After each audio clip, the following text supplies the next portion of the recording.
In Kiev, Ukraine, lives an MMA fighter named Yuri Boyka. He is the best fighter in Europe and has gained the title of Undisputed. One evening, Boyka is fighting in an illegal match held in an underground arena. As the crowd cheers, he doesn't let the opponent get a single hit on him. After a brief one-sided fight, he kicks the opponent in midair and knocks him out. The scene changes to a maximum security prison in Russia. The inmates participate in fights for the guards and the warden's entertainment. Such matches are seemingly friendly to the outside world, but can get very violent with the right participants. The deadliest prisoner of all time is a beast of a man named Koshmar. He is so aggressive that the guards have to chain his limbs and close his mouth to ensure he won't hurt anyone outside the ring. Koshmar's opponent is half his size and can hardly land a punch on him. He slams the man to the ground, breaking his neck before proceeding to punch him in the face. The fight only stops when his face is deformed and covered in blood. Koshmar is known for killing every opponent he fights against, showing them no mercy. He is more of a monster than a human and has no guilt for killing so many people.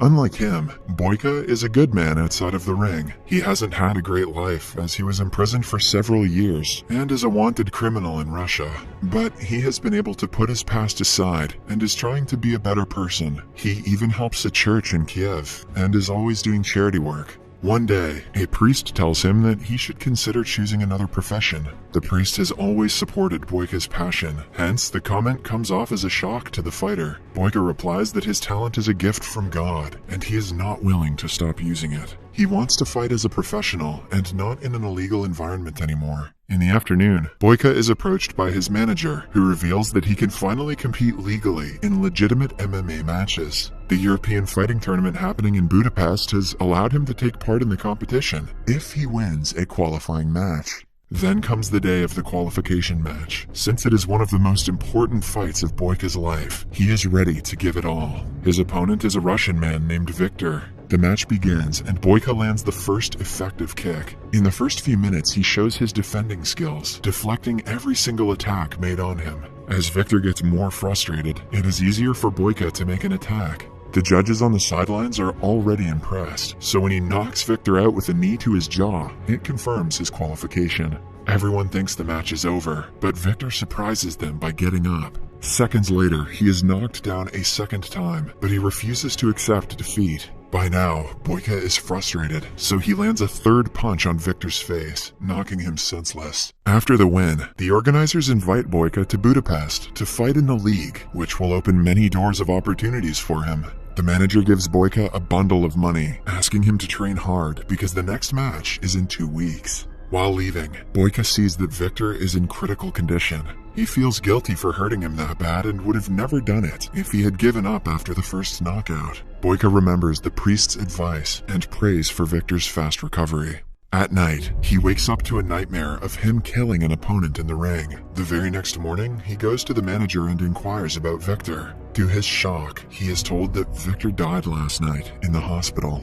They had signed a pre-match contract, so the blame falls on nobody. However, in his heart, Boyka knows that he is the cause of the death. I mean, obviously. Upon being asked about Victor's family, the manager gives him a bag that belonged to him. Inside it, Boyka finds a letter from Victor's wife and their picture together. In reading the letter, he can feel the pain his wife must have gone through when she found out about his death. Right then, Boyka decides to apologize to her and make sure she is not facing any problems in life. He knows that his crime will not be forgiven even then, but he doesn't want to run away from the path of redemption. Boyka tells the manager about his wish to go to Russia to meet Victor's wife, but the guy is extremely against the idea. Boyka is still a criminal in Russia and will be imprisoned if found by the authorities. He will have to make a fake passport, which is a huge risk now that he is so close to being a legitimate MMA fighter. Boyka understands the consequences, but is adamant about his decision. In the following scene, we are introduced to Victor's wife, Alma, who is at his funeral.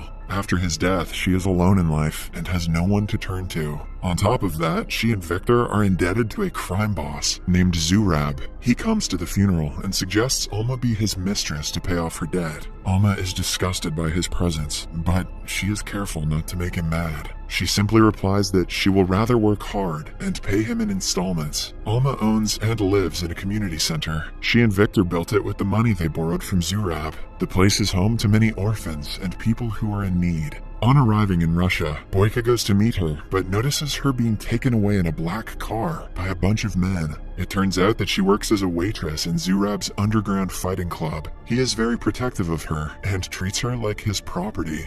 Later that day, Boyka goes to the fight club and finds Alma. When he tries talking to her, Zurab's people stop him and escort him outside. Boyka wants to avoid fighting, hence he politely asks them what time she will get off work. The gangsters attack him at the question, but are in turn taught a lesson for messing with a professional fighter. Zurab sees Boyka fight and is impressed by his skills. He has been needing a good martial artist in his club and wants to hire Boyka. However, the man argues that he is not here to participate in fights. He simply wants to meet the girl. Zurab offers to talk to Alma on his behalf, refusing to let him meet her. But Boyka yet again disagrees with him and walks away. After he is out of sight, Zurab asks his people to keep an eye on him. The following day, Boyka manages to sneak into the community center and meet Alma. He gives her Victor's letter and asks her if she is being forced to work at the fight club. Alma replies that she would like to work somewhere else, but is bound by the debt. She then reads the letter and asks him if he saw her husband's last fight. Boyka comes clean, admitting that he was the last person Victor fought. He tries explaining that the death was an accident, but Alma refuses to listen to her husband's killer. Following the interaction, Boyka goes to Zurab and agrees to fight for him. However, in turn, he will have to forget all of Alma's debt. The deal is that Boyka has to win 3 matches against the opponent of Zurab's choice. The gangster also promises to keep him safe from the police and authorities, since he knows he got into Russia using a fake passport. The next day, Alma meets Boyka to tell him she doesn't need his pity. She wants him to return home, but Boyka insists he is doing this for his own satisfaction. After that, he goes to a local gym to train for the matches, but is bullied by a man. When the guy keeps on poking him, Boyka slams him down with a single kick. Then comes the day of the first fight. Boyka goes against a local fighter in an easy match. The rival manages to land a few weak kicks, but is proven to be weak in front of someone as good as Boyka. He manages to knock him down and is about to throw the last punch, but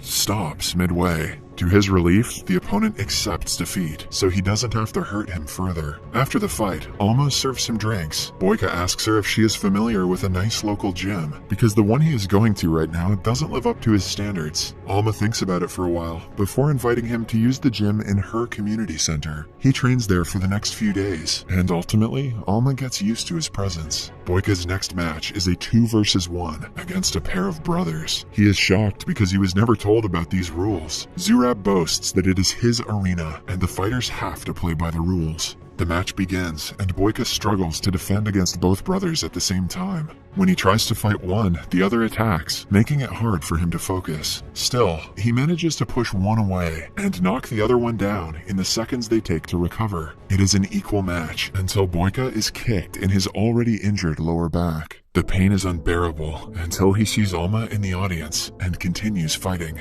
After that, he kicks both their asses and scores a double knockout. The crowd erupts into cheers, as no one had thought he would win this match as well.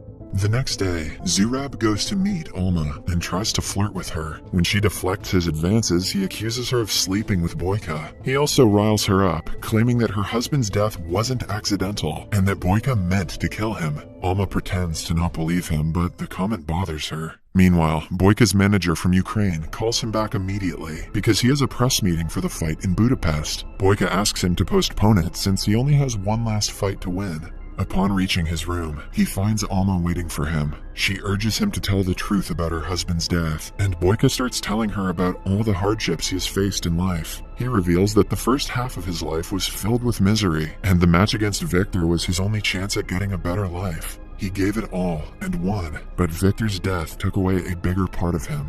He knows that accepting his help is very difficult for Alma, but he begs her to let him do what he has to.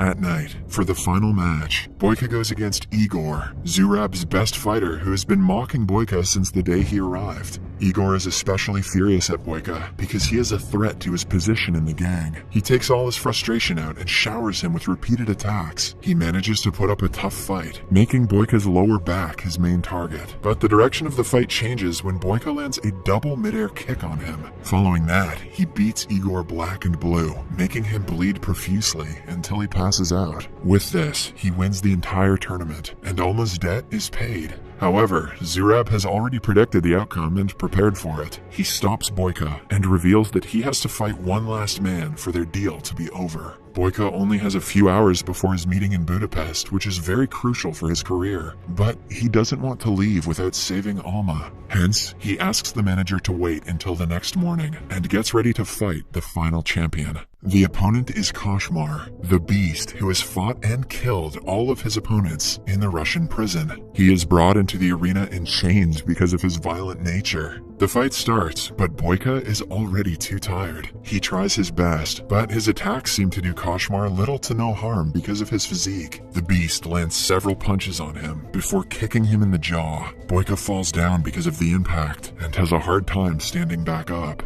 Seconds before losing the fight, he gathers strength and stands up again, but is again slammed to the floor. When Koshmar is almost sure that he has won, Boyka takes him by surprise and pushes him back with a kick. After that, the fight tilts to his side. He holds the beast in an arm lock, breaking his right arm before kicking him out of the ring. With this, he finally wins the match, but Zurab is still not ready to let go of Alma. He makes his minion attack Boyka while he tries to run away with the girl. Boyka is on the ground at his lowest when he sees Alma being pulled outside. With renewed motivation and anger, he attacks the guards and kills them all. At last, he gets his hands on Zurab and tackles him to the ground. Boyka is shot in the process, but his pain is overshadowed by his anger. Eventually, Zurab is strangled to death. Alma tries to help Boyka, but he stops her, asking her if he has her forgiveness. Sometime later, the police arrive and arrest him. Before being pulled away, he again inquires if she forgives him, but Alma doesn't give him a reply. Then, Boyka is put back into a Russian prison. A month later, Alma comes to visit him and tells him that he is forgiven. Boyka is relieved for the first time in months, even though his plan to become a professional fighter failed. In the last scene, we see him fighting in the prison's arena, continuing to hold the title of the Undisputed.